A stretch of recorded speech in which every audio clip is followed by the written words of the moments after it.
প্রিয় দর্শক, কিছুক্ষণ আগে অর্থাৎ আজ বেলা 12:15টার দিকে ঢাকা কলেজ এবং সিটি কলেজের মধ্যকার একটি সংঘর্ষ শুরু হয়।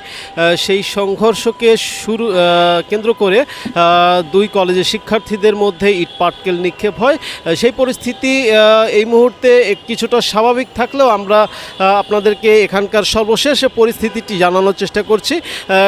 যখন এই ঘটনাটি শুরু হয়, ছোট্ট একটি ঘটনাকে কেন্দ্র করে আমরা শুনতে পেয়েছি যে একটি শিক্ষার্থীকে, ঢাকা কলেজের একটি শিক্ষার্থীকে সিটি কলেজের শিক্ষার্থীরা গতকাল মারধর করেছিল। সেই ঘটনাকে কেন্দ্র করে আজ দুই কলেজের শিক্ষার্থীদের মধ্যে এই ধাওয়া পাল্টা ধাওয়া শুরু হয়।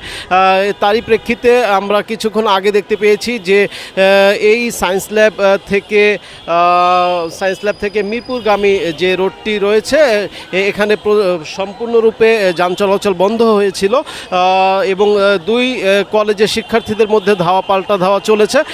আমরা এই মুহূর্তে আপনাদেরকে দেখানোর চেষ্টা করছি যে পুলিশ প্রশাসনের তত্ত্বাবধানে এখানে এই বিষয়টিকে নিয়ন্ত্রণে আনা হয়েছে। আমরা দেখতে পাচ্ছি পুলিশ প্রশাসন এখানে কঠোর নিরাপত্তার ব্যবস্থা করেছে এবং যান চলাচল বর্তমানে অনেকটা স্বাভাবিক হয়েছে।